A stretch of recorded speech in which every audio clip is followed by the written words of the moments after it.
Boa tarde a todos.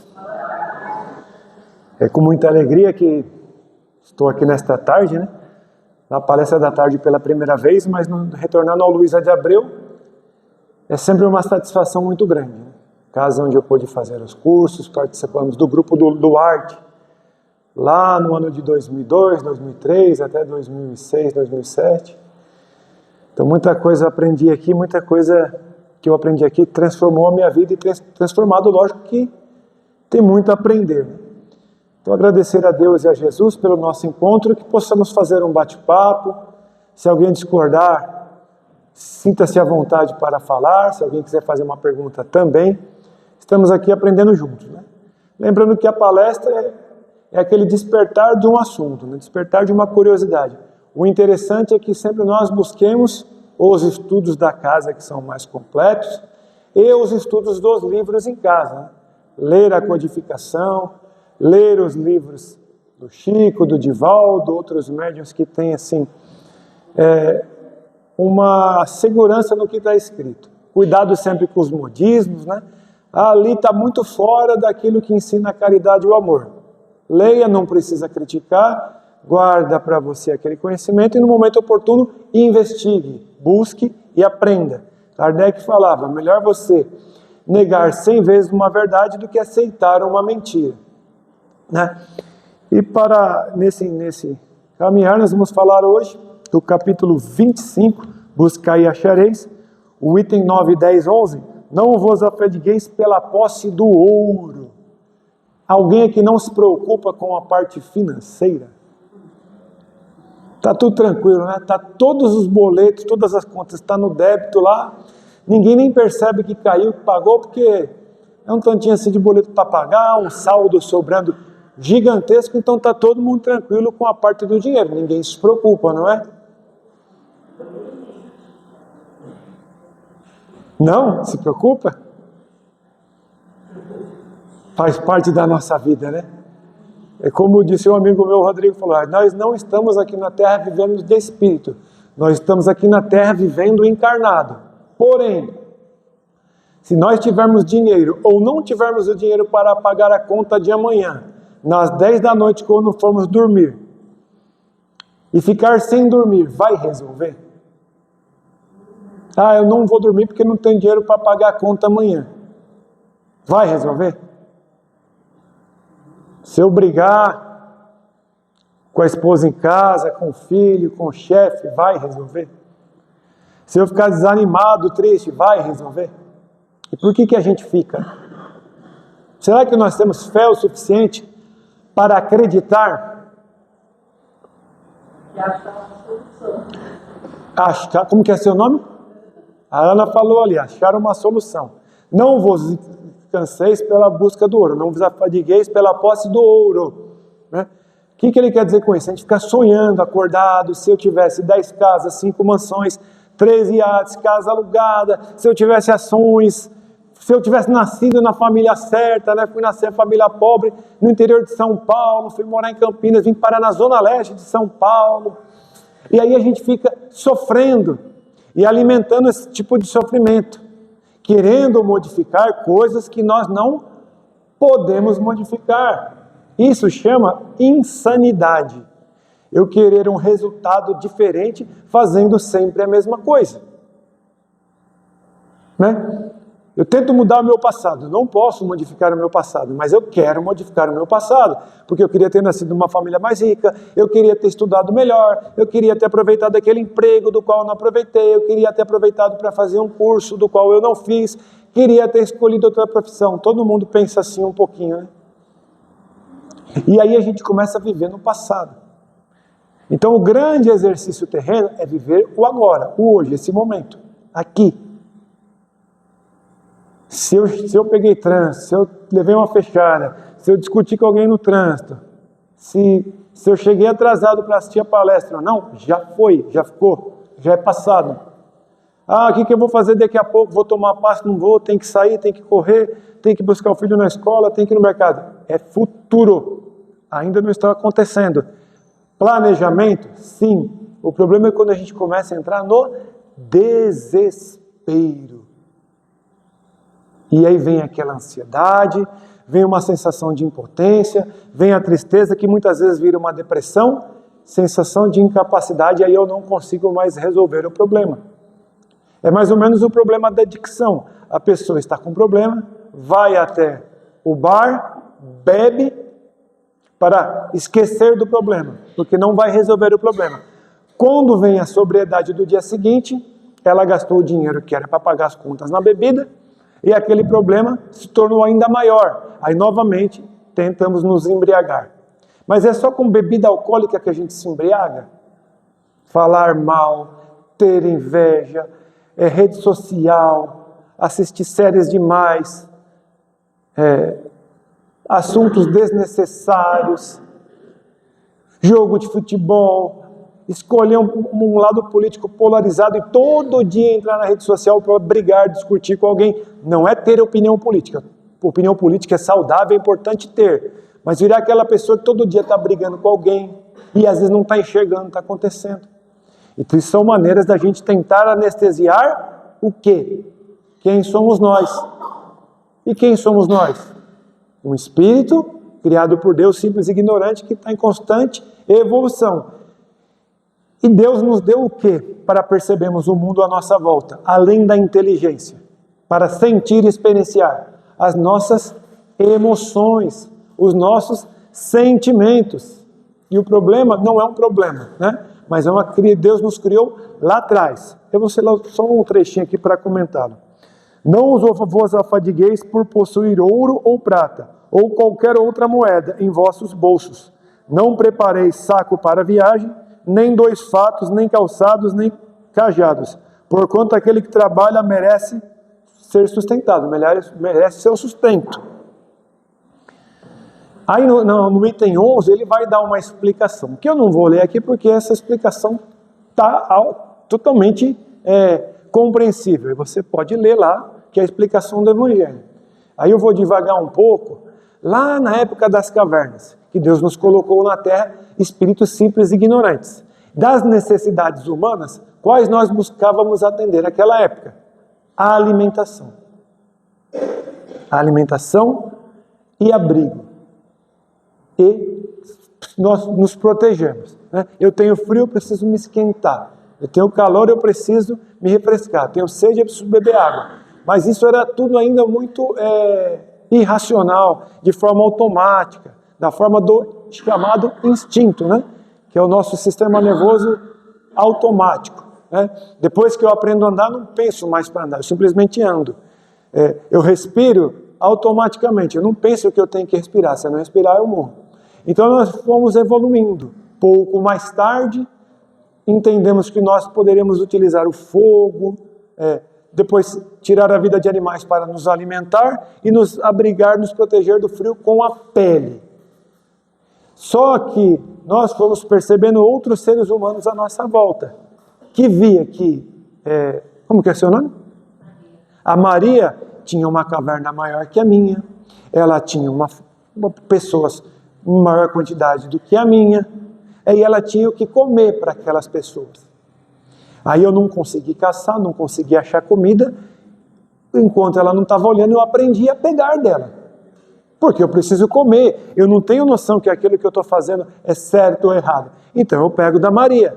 A Maria, preocupada em sustentar 10, 20, 30 pessoas que ela já tinha convivência e costume, me viu como um inimigo. Então quando eu apareço, ela tinha que eliminar o problema. Qual é a forma de eliminar o problema? Mais fácil. Se ela entendia que dar uma pancada na minha cabeça fazia com que eu não me levantaria mais para ameaçá-la, nem agredir-la, nem tirar a sua comida, foi a forma mais facilmente encontrada. Está errado? Se a gente discordar disso, a gente está discordando da vontade de Deus, que nos permitiu experienciar. Um pouco mais tarde, nós entendemos que nós não precisávamos mais de cavernas, e que nós poderíamos construir os nossos abrigos, ainda que de maneira primitiva. Um pouco mais tarde entendemos que não precisávamos mais caçar, mas podíamos aprisionar os animais mais próximos de nós, criá-los e trabalhar na sua reprodução, assim como plantar o alimento mais próximo. Mas ainda assim surgiam outras comunidades, outras cidades, que em determinado tempo não tinha chuva, por falta de chuva ficava sem alimento. Precisavam comer. O que eles olhavam? A cidade do lado tem. Ia adiantar pedir? Porque aquele povo também não entendia, tinha medo de ficar sem a comida. Então eles tocavam, começou a perguntar, mas de onde que vem a vida? Como é que explica as coisas? Surgiram as mitologias, cada um foi criando o seu Deus à sua maneira. Então, o meu Deus me dá o que eu preciso. E aí está vindo outro, porque ele não acredita no meu Deus, ou não acredita no Deus dele, ou o Deus dele é mais fraco do que o meu Deus. E aí esse ser humano começou a disputar com outro, a mesma proporção de quando eu ia lá buscar a comida da Maria, só que era agora nós aqui, contra a igreja evangélica do outro lado, em disputa de território, de animais que vão fazer o nosso trabalho, da carroça, né? de aumentar a população. Eu preciso ter mais filhos que vão me ajudar, porque eu vou ficar velho, e esses filhos vão manter a proteção da cidade, vão manter a comida farta, e com esse instinto nós fomos evoluindo. Chegamos aí, à época que Jesus veio na Terra, Jesus veio explicar que o mundo material era só uma experiência, meu reino não é deste mundo. Aqui a experiência terrena é passageira, é aprendizado, mas nós já estávamos extremamente viciados no prazer terreno e acreditávamos e entendíamos que aquela vida seria para sempre. Existia uma discussão dos judeus antigos que os saduceus eles eram materialistas. Como é que eles entram no templo para falar de um Deus sendo materialista? Os saduceus não acreditavam na vida após a morte. Para eles a vida era agora, mas eles acreditavam num Deus e acreditavam em profecias. É estranho isso, né?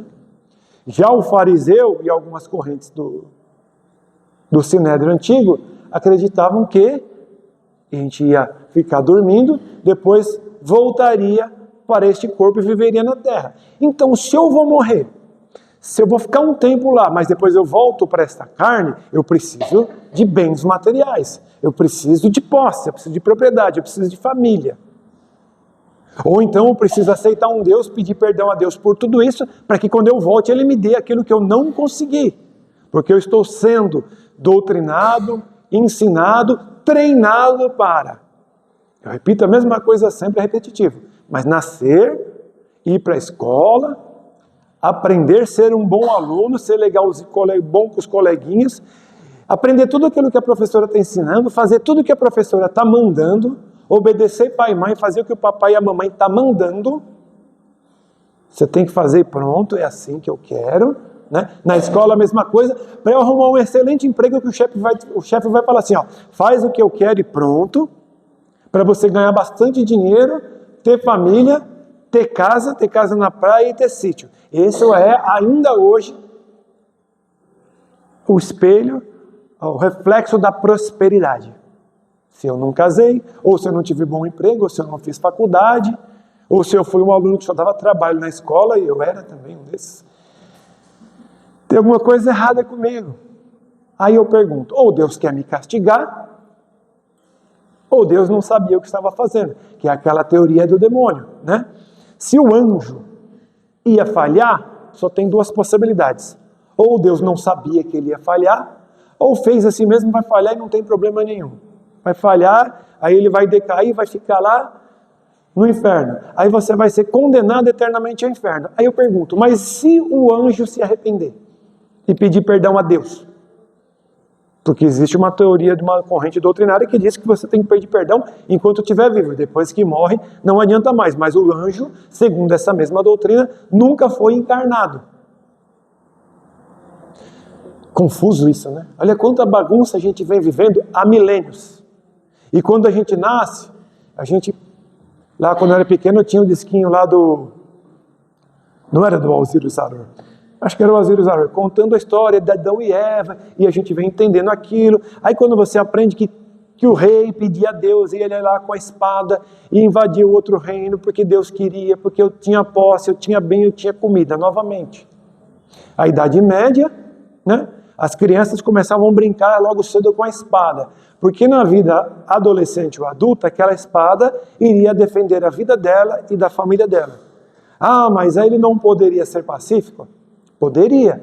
Mas se não tivesse o mínimo de pessoas preparadas para defender a sua cidade, o que iria acontecer? Outros viriam para atacar. Então eles tinham direito pelo menos de se defender. Mas dentro disso criaram cruzadas, que era em nome de Deus nós vamos lá recuperar Jerusalém.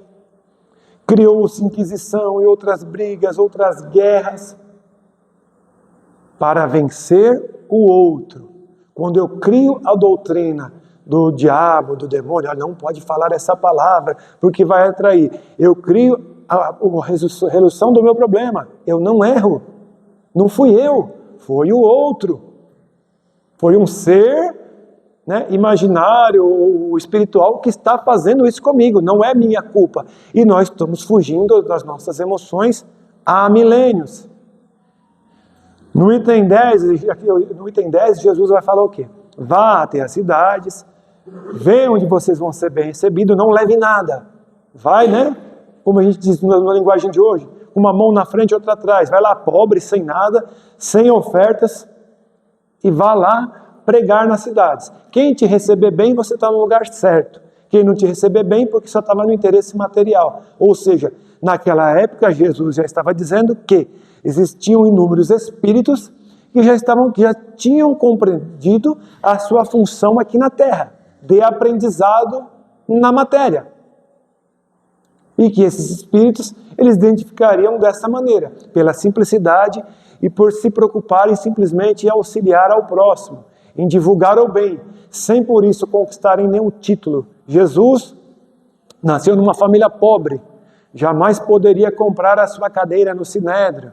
Seus discípulos, a maioria pobre, o único que tinha posses era Mateus, que era um cobrador de impostos, que era odiado pelos próprios judeus, porque ele tirava o dinheiro do judeu, do hebreu, para dar para o romano. Então jamais ele teria um cargo no Sinédrio.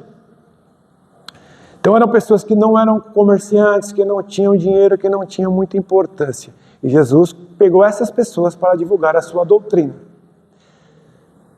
Aí eu digo para vocês, será que nos dias de hoje nós temos que procurar posses e destaques? Eu só vou ser feliz se eu for um juiz, eu só vou ser feliz se eu for o presidente da República, o presidente do Luiz de Abreu. Eu não estou dizendo que não tem que ter pessoas de bem nessas funções. É lógico que tem. Onde estivermos nós, façamos o nosso melhor com amor.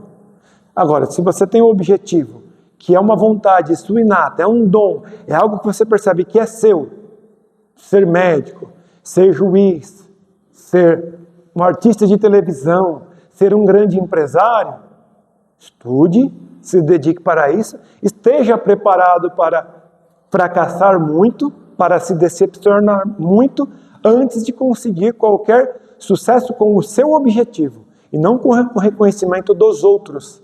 Porque a gente vê todo dia nas mídias, nos veículos de imprensa, que uma pessoa que hoje está em total destaque, basta que ela dê um deslize ou outro para que a opinião pública toda condene, e a pessoa às vezes enfrenta uma depressão, enfrenta ataques severos, não é isso? Alguém discorda? Estamos aqui para... Então às vezes o que eu estou buscando? Eu estou buscando algo que é vazio ou algo que é verdadeiro? Poxa, mas se na época de Jesus tinha já os espíritos com uma condição de entender, de divulgar, de auxiliar a doutrina de Cristo a prosperar, e nós, o que nós estamos fazendo aqui na Terra em pleno 2025? Por que será que está tão difícil para nós lidar com as nossas próprias emoções? Aí eu vou pegar um pouco do estudo do Haroldo Dutra Dias, né, que eu acho bastante interessante, quando ele fala, né, Brasil, coração do mundo, pátria do Evangelho. Né, a regeneração do planeta começaria pelo Brasil. Que tipo de espírito será que precisa de regeneração?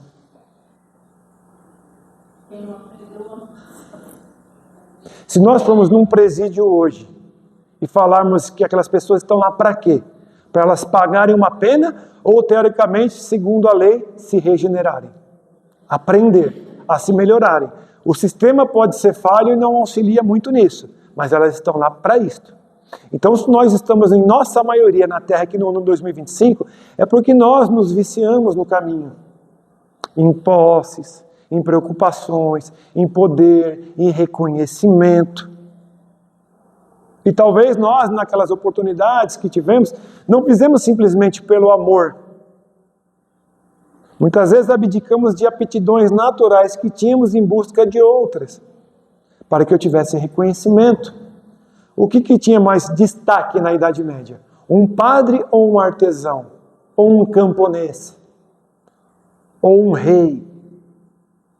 Quando Jesus fala da parábola, que a mãe vai perguntar, Jesus, quero que você coloque um filho meu à esquerda e outro à direita. E Jesus fala, isso não compete a mim, compete ao meu Pai que está no céu.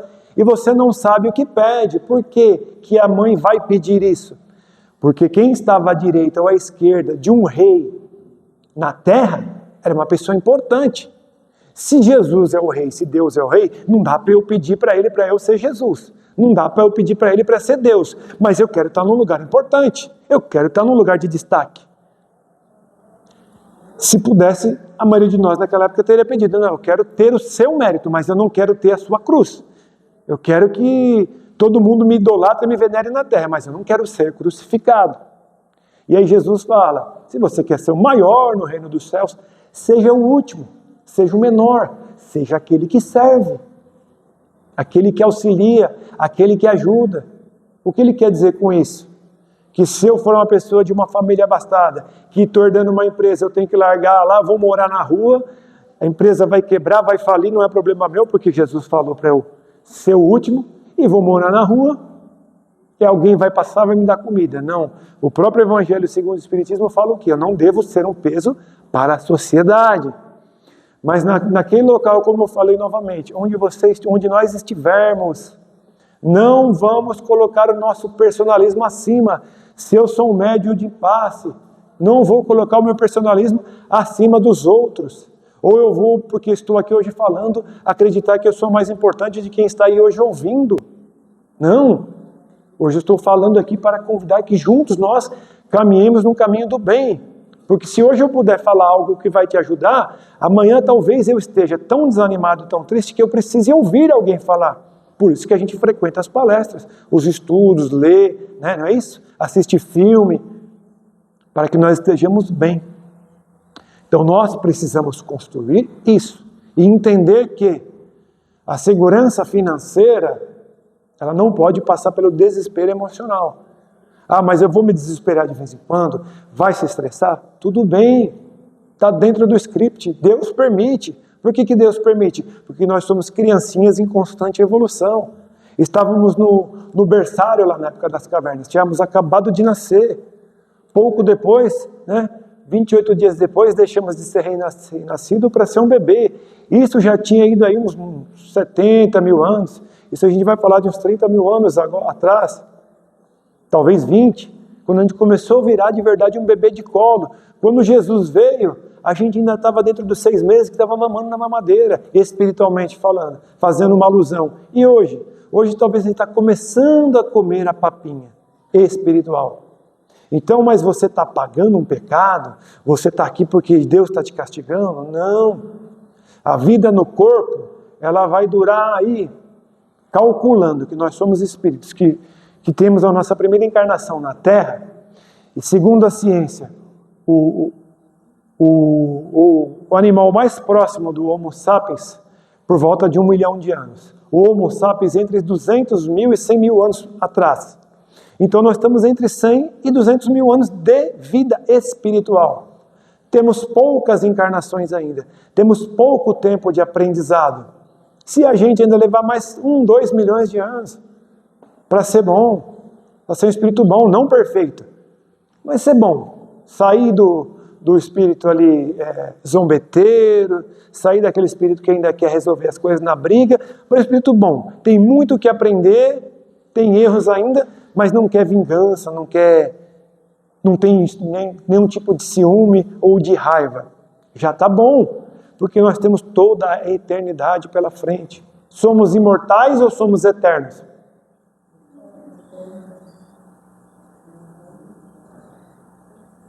O que é imortal? É aquele que nunca mais vai morrer. E o que é eterno? Aquele que sempre existiu. Então o eterno somente Deus. Mas nós somos imortais. Uma vez criado por Deus, vamos existir para sempre. Então daqui 10, 15, 20 milhões de anos, nós vamos estar lá no mundo espiritual, trocando uma ideia, e cada um está dizendo assim, eu vou para tal planeta, que tem uma missão lá, que o Jesus de lá vai reencarnar, vai precisar de mim. Nós vamos estar numa condição já de entendimento espiritual muito maior, de entender que nós não estamos presos a um corpo e a apenas uma encarnação, porque nós que somos espíritas, teoricamente acreditamos nas reencarnações, e funcionalmente, como é que a gente age no dia a dia? Como se essa vida fosse a única, né? Não todos nós, mas a maioria. Quem já deu esse passo de realmente entender que eu não tenho que apegar ao meu corpo, eu tenho que cuidar, é diferente. Tá? Porque apego eu estou com 90 anos, entro numa depressão porque agora o meu corpo está velho, meu cabelo está caindo, está branco, eu tenho rugas e acabou a minha vida, porque eu só dava importância à vida na minha juventude, na força, beleza, porque força e beleza me garantia destaque entre as outras pessoas. E aí eu vou esquecendo que o que vale é o meu espírito. É a minha questão moral e intelectual do que eu posso colaborar para o meu mundo interior, primeiro lugar, e depois ao meu mundo exterior. Porque se o meu mundo interior não está bom, eu consigo amar Deus? Eu consigo amar o próximo como a mim mesmo? Por isso que a gente briga com os outros, porque a gente vive brigando conosco mesmo, né? Quando você vai falar na psicologia de necessidades universais humanas, fala do quê? Fala de PlayStation? Fala de carro zero? Fala de casa na praia? Fala de mansão no Morumbi? Fala da mais bonita jaqueta que lançou na coleção? Fala do Botox? Não. Necessidades humanas universais. A psicologia vai falar em afeto, ser cuidado e cuidar, necessidade de lazer. E o lazer, muitas vezes, o que é? Ir a um parque, conversar com pessoas, encontrar, se sentir útil. São mais de 50 necessidades humanas. Nenhuma fala de objetos materiais. Todas elas falam de sensações, sentimentos e emoções.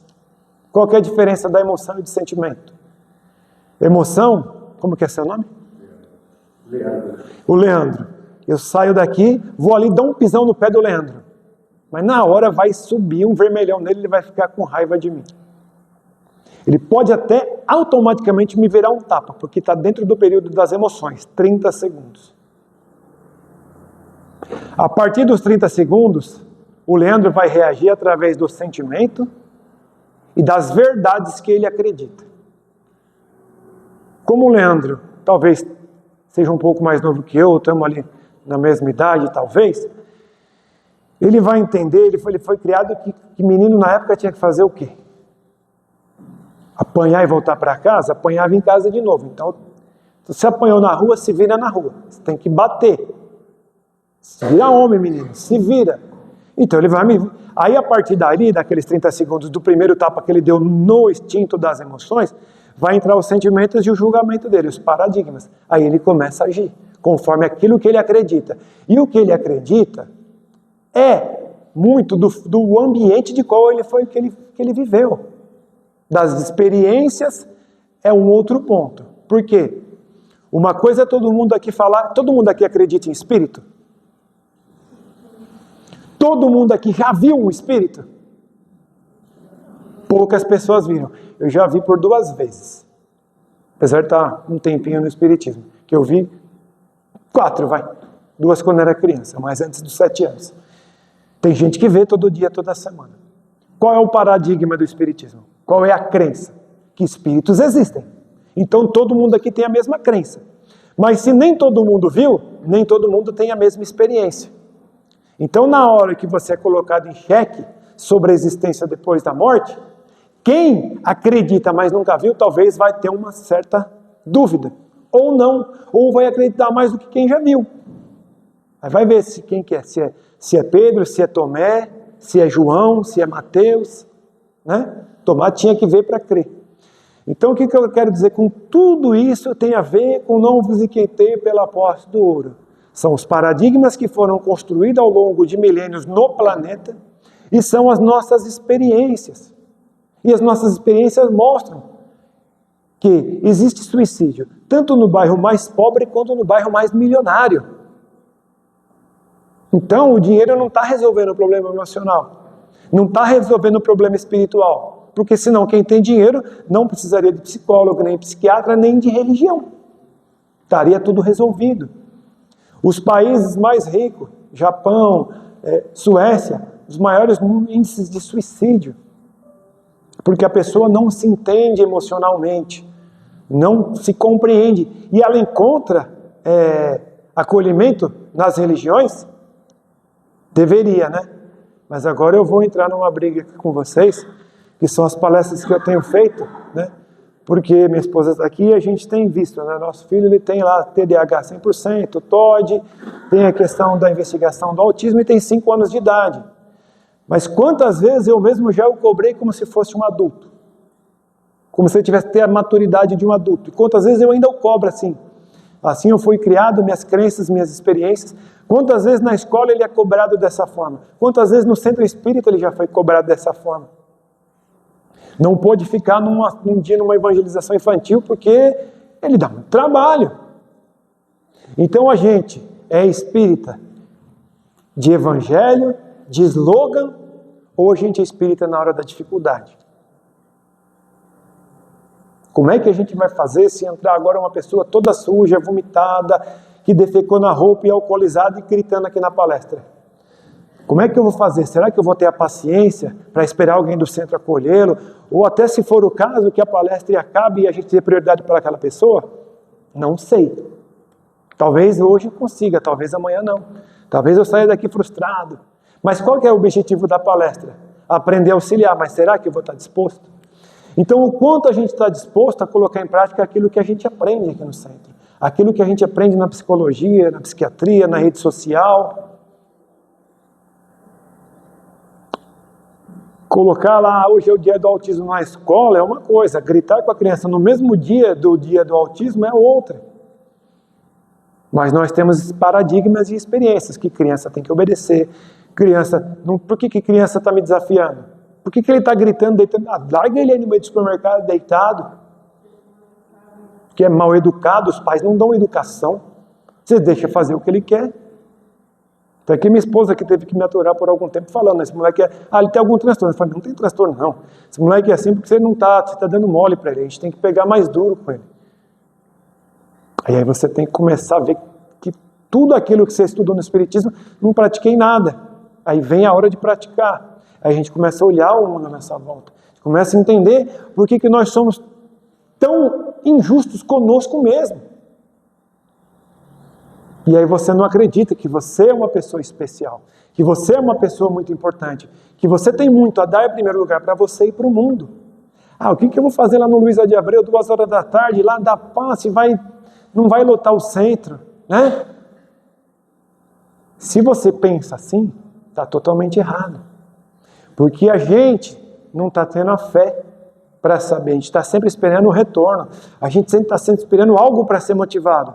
Eu vou fazer isso aqui, será que vai adiantar? Quando nós chegamos do outro lado, virá uma fila de irmãos e falar assim, olha, aquele dia eu estava pensando em cometer suicídio e graças a Deus tinha uma porta do centro aberta. Eu fui lá, assisti a palestra, fiquei quietinho. Ou então vai vir um espírito desencarnado e falar, olha, eu estava ali 100 anos perseguindo, sofrendo, e foi naquele dia que você estava lá no passe, por causa daquele seu pensamento em Jesus que me contagiou. Não foi o palestrante, não foi o médium da desobsessão. Muitas vezes foi o assistido que veio com pensamento em amor em Jesus, e o espírito perdido, né, desobsessor é pesado, mas precisando de auxílio, ele veio com outro. E aí nesse momento, né, a questão fluídica combinou, os pensamentos combinaram, conquistou, cativou, e daí mesmo o seu pensamento de amor que você emanou resultou no auxílio de alguém e a gente nem sabe. Se você for lá para a Praça da Sé hoje e começar a falar coisas ruins, palavras de ordem, para brigar com alguém, destruir alguma coisa, vai encher de gente. Se você convidar as mesmas pessoas para pintar a Praça da Sé, para pegar lixo no chão, vai vir poucas, mas algumas irão pegar. Conta-se que na floresta havia um grande incêndio e todos os animais, inclusive o elefante, começou a correr. Em determinado momento o elefante observou que o beija-flor ia e voltava, ia e voltava. Ele observou um pouco mais e via que o beija-flor ia até um riacho muito distante do incêndio. E voltava até o incêndio. E ia até o riacho e voltava. O elefante parou no caminho e falou, não é possível. Não é o que eu estou pensando, mas eu vou perguntar. Eu vou perguntar. Ei, beija-flor. Peraí, elefante, eu estou ocupado, eu já volto. Aí foi correndo de novo, voltou. Beija-flor, só um minutinho, elefante. Aí ele cansou, parou para descansar. Tá, pode falar, agora eu vou descansar um pouco. O que você está fazendo? Não é o que eu estou pensando não, né? Não sei o que você está pensando, mas eu estou pegando água no riachinho para apagar o incêndio na floresta. Beija-flor. O elefante começou a rir desabaladamente. Beija-flor? O que você está fazendo? Você acha que você sozinho vai apagar esse incêndio? O beija-flor parou, olhou para o elefante e falou assim, apagar eu não vou, mas eu estou fazendo a minha parte. Se cada animal daquele parasse para fazer a sua parte, talvez o incêndio seria apagado. E quantas vezes vemos pessoas tentando apagar um incêndio e nós somos o elefante a desmotivar, desencorajar. O mundo está cheio de desencorajadores. O mundo está cheio de péssimos ouvintes. O que nós vamos ser na nossa casa hoje? O que nós vamos ser no nosso trabalho hoje? O que nós vamos ser em primeiro lugar conosco mesmo? Quando você tiver uma ideia nova, quiser fazer algo novo, não se sabote. Se dê oportunidade, mas entenda que tudo leva um tempo. Eu tenho o sonho de montar uma loja que vai vender água mineral. Pesquise, existe Sebrae, existe internet, faça cursos. Eu queria abrir uma oficina mecânica, nunca aprendi nada de mecânica, vá fazer um curso. O YouTube está aí, a internet está aí para dar muitos ensinamentos. Então, em primeiro lugar, acredite em você. Nós precisamos acreditar em primeiro lugar em nós. Entender o quanto nós somos importantes. Estamos aqui para crescer moral e intelectualmente. Sim, mas principalmente moralmente. Então, o grande tesouro, o grande ouro que nós temos que buscar, como disse Jesus, são os tesouros do céu. O restante, vamos com tranquilidade, sem desespero, com calma, e vamos aprendendo, vamos batalhando. Agradeço a oportunidade e a paciência de todos vocês. Fiquem na paz de Deus e de Jesus. Graças a Deus.